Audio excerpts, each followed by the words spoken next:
Justice vs. Masters of the Universe issue 2 begins with a bang as Hawk and the city of Avion are attacked by the forces of Darkseid, led by Steppenwolf. Batman meanwhile briefs He-Man on the regime and how they are arresting people now for thought crimes. Zatanna's spells have been shielding them from Superman's Brainiac-Powered gaze, but they need to take down Wonder Woman's Suicide Squad if they are ever to breach the Black Oracle, Superman's seat of power. He-Man is still confused at how someone who was once a seeker of truth and a reporter like Clark Kent could be Superman and become the man he is now. Batman says that Superman hasn't been Clark Kent for a long time and Brainiac's tech has made him more colder and crueler. Batman says that thanks to Superman's forces matching them member for member, they can't beat him, but He-Man is a wild card that Superman hasn't calculated for and will let him end the fight once and for all. As Batman and the team leave, He-Man tells Teela that he's not some assassin and won't kill anyone. Teela says that he volunteered for a war, and in a war there are casualties.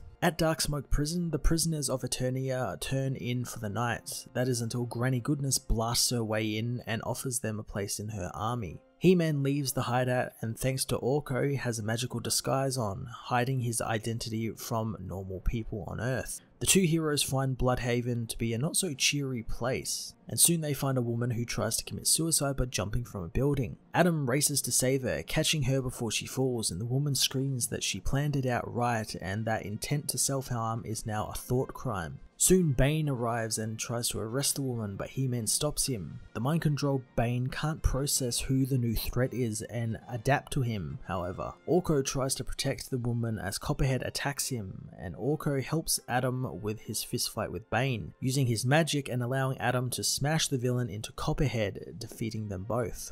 Adam realizes that Orko's spells affect the villain's cryptek, and unsheathing his sword, Adam plants it between the villains, saying he won't kill them, but they need to leave their cryptek armor behind and leave or he will use his sword. The villains, freed from their armor and the mind control of the cryptek, leave the area. Lowering his disguise, Adam talks with the suicidal woman named Regina, asking why the woman tried to end her life, and the woman tearfully tells him it's because the world is colder and crueler now than it was before, and she's sick of being thought as a crime. As He-Man promises Regina he will save her, Cyborg and the other heroes left on Eternia head with Man-at-Arms to Darksmoke. Stratos scouts ahead and relays back his findings that the entire prison has been obliterated. The team try to determine what happened here, and Cyborg finds antimatter in the crater left behind. Stratos says that he called into Avion but has had no answer from the city,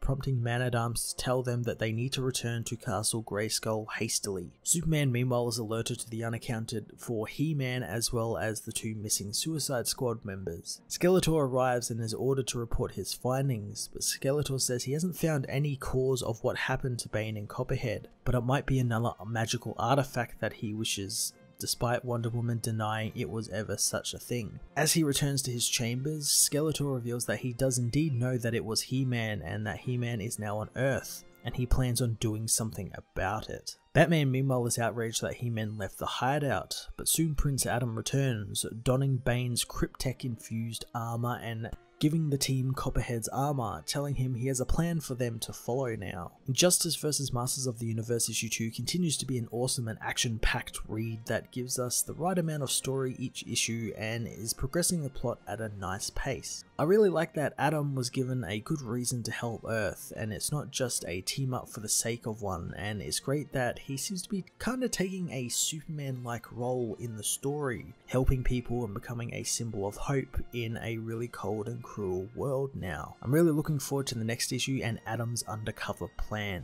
I'm going to give this issue a 9 out of 10. Hey everyone, thanks for watching my newest video. If you enjoyed it, you might also like to check out my other reviews here on my channel. You can also follow me on various social media platforms like Twitter by searching Matt_FOS, or even join the Comic Multiverse Discord server and chat with other comic book fans, including myself and Joel from Cape Joel. Want cheap comics and trades? Head over to the book depository with the link in the description to get the cheapest trades and comics around, along with free shipping anywhere in the world. Until next time, this has been Matt of the Fortress of Solitude. Thank you so much for watching.